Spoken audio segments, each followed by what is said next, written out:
안녕하세요. 김서정의 사람 사는 이야기입니다. 오늘은 아동 청소년의 발달에 대해서 얘기하겠습니다.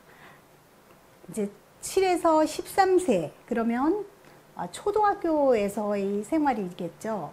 그래서 아이들이 이제 초등학교를 들어가면 긴장을 합니다.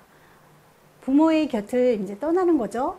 그래서 아이들이 조금씩 이제 성장을 하고 친구들과 이제 어울리면서 선생님에게 이제 공부도 배우고 유치원에서는 다 받아주는 것이 아니라 약간은 긴장된 생활에 이제 시작이 됩니다.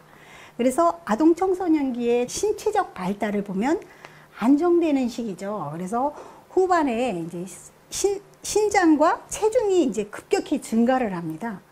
그렇지만 새롭게 발달하는 운동 기능은 없지만 세련되고 정교화되죠. 운동의 속도, 정확성, 그리고 안정성, 호응성, 역량이 이제 발달되는 거죠. 그래서 운동 지각은 공간 지각으로 이제 전환이 되죠. 8세경이 되면 초등학교 1학년, 2학년 정도 되면 이제 과거, 현재, 미래를 정확히 구분합니다. 그리고 언어 표현력이 이제 증가하죠. 그래서 자기의 이제 표현도 다 하면서 언어 소통 능력도 뛰어나게 됩니다. 그리고 언어 능력도 발달되어서 이제 학교에서 선생님이 말씀하시는 거를 알아듣고 체크를 하게 되겠죠. 그래서 보존의 기술, 분류의 기술, 조합의 기술이 이제 발달되기 시작합니다.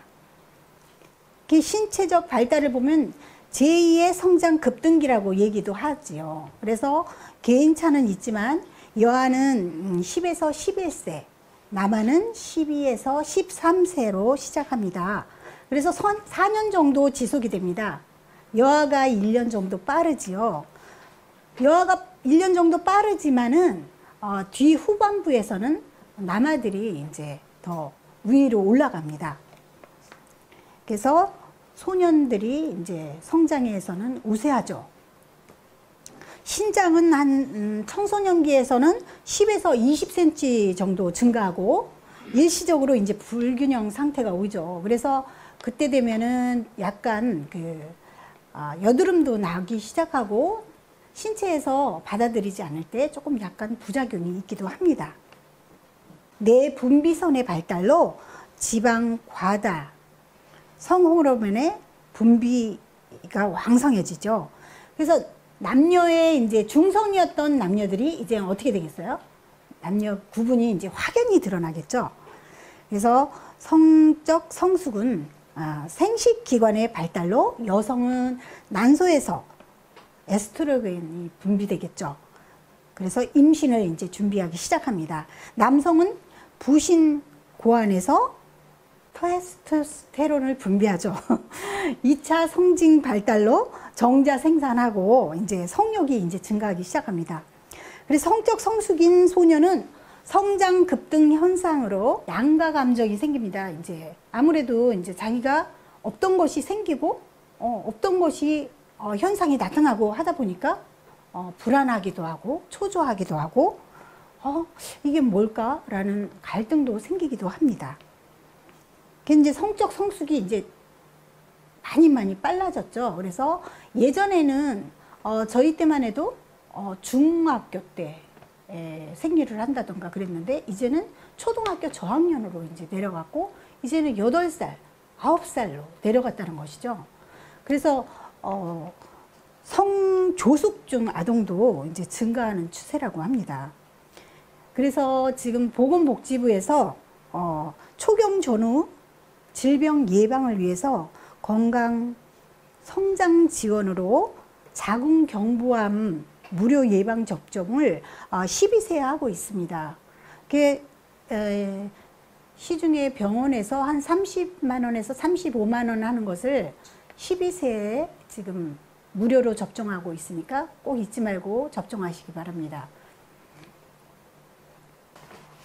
심리적 발달인 정서를 이제 질풍노도의 시기라고 그러죠.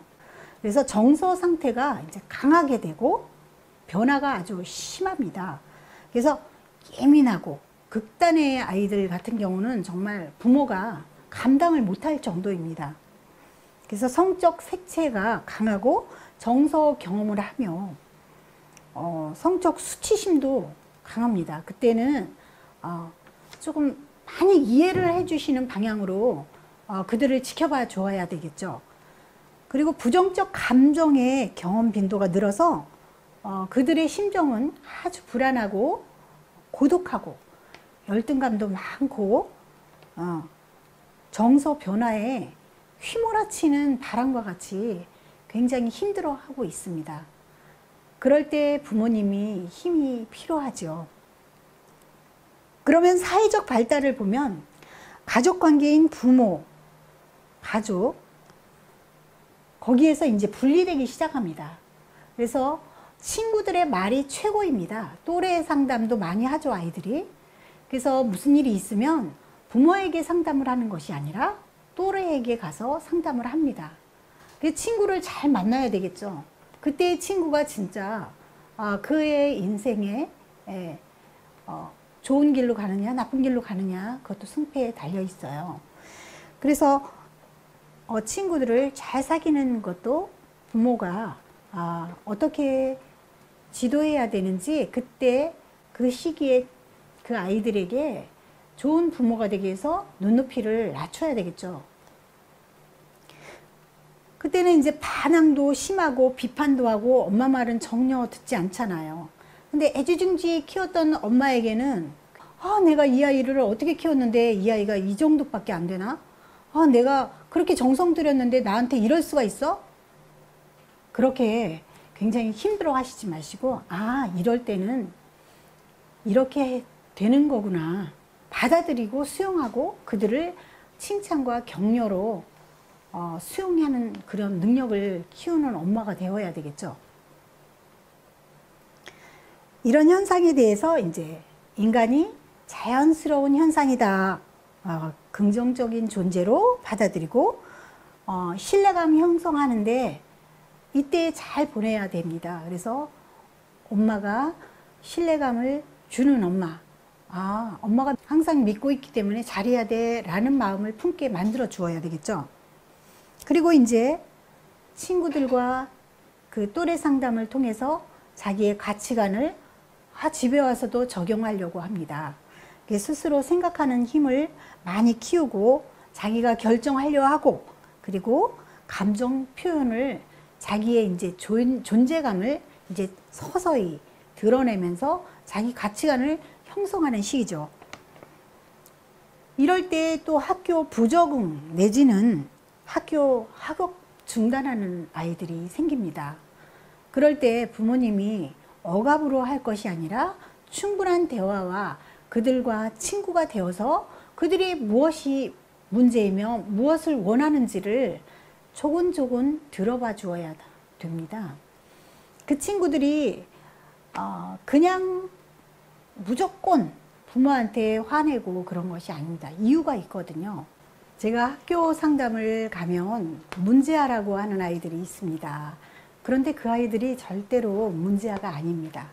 그 친구들은 자기가 문제아로 찍힌 거에 대해서 굉장히 화나 있습니다. 그렇지만 그 친구들을 자세히 보고 앉아서 자기 얘기를 해보라고 하면 그 친구들은 하나하나 꺼내기 시작합니다. 그리고 어른들이 다 똑같지 않다는 것을 알게 되죠. 그래서 제가 이제 편안하게 자기의 친구같이 얘기를 들어줍니다. 그러면 그 아이들은 자기 자신에 있었던 얘기를 하나하나 꺼내기 시작합니다. 그때 보면 그 아이는 결코 문제아가 아닙니다. 그 아이는 지금의 자기의 어떠한 행동으로 인해서 낙인이 찍혀서 그 낙인으로 인해서 괴로워하고 있는 것 뿐이었더라고요. 그래서 제가 상담을 하다가 어떤 할머니와 같이 사는 아이를 만났습니다. 그 아이가 할머니와 산다는 이유로 부모가 없다는 이유로 굉장히 왕따를 당하거나 내지는 소외감을 많이 느끼고 살았더라고요. 그런데 그 아이가 상담을 하면서 자기에 대해서 얘기를 하면서 할머니를 모시고 살고 싶다고 하는 거예요. 그래서 왜 그런 생각을 했니? 그랬더니 제가 이렇게 친구들과 왕따를 당하고 친구들과 여럿이서 이렇게 얘기를 하고 이렇게 살았지만은 가장 믿어주는 사람은 친구들이었고 내지는 할머니가 자기를 가장 예뻐해주고 위해 주었다는 거죠. 자기 부모는 어딘가에 계시겠지만 할머니가 키워주고 자기를 양육해주는 그 덕분으로 이렇게 학교도 다닐 수 있게 되었다고 그러면서 자기는 이 다음에 할머니를 모시겠다고 그래요. 그래서 저는 그랬어요. 제 자신은 그렇게 못하는 것을 이 아이는 할 수 있다는 것에 대해서 굉장한 칭찬을 했습니다. 그 아이가 고등학생이었는데 이 아이가 또 어떤 말을 하냐면 제가 선생님을 만남으로 인해서 모든 것을 털어놓고 하다 보니까 제가 생활의 지표를 세울 수 있게 되었다 그러면서 자기의 인생 행로를 저한테 말하는 거예요. 그래서 그걸 보면서 이 아이도 정말 예쁜 보석을 가지고 있는데 그것을 남들이 몰라주는구나 라는 생각을 했습니다. 그 아이들이 어떠한 아이들이 문제가 있는 것이 아닙니다. 문제는 주변에서 만드는 것이죠. 그래서 그 아이들을 포근히 감싸주고 격려해주고 칭찬해주고 그들과 함께 눈높이를 맞춘다면 그들은 언제나 밝은 세상을 자기들이 이끌어갈 수 있습니다. 그들을 좀 더 우리가 또 어른이잖아요. 그리고 이런 격동기를 겪을 때 그리고 아이들이 이제 성적으로도 많이 나이가 낮아졌잖아요. 그들이 받아들이기 힘든 그런 과정들을 우리가 어른들이 수용하고 그들을 격려하고 안아주면은 그들은 신나게 그들의 인생의 길로를 앞으로 나갈 것입니다. 오늘은 여기까지 하겠습니다. 초등학교 그 시절에 우리는 무엇을 했나 한번 생각해 보시고 그들과 어떤 차이가 있는지 한번 생각해 보는 시간도 되었으면 좋겠습니다. 오늘 고맙습니다. 감사합니다.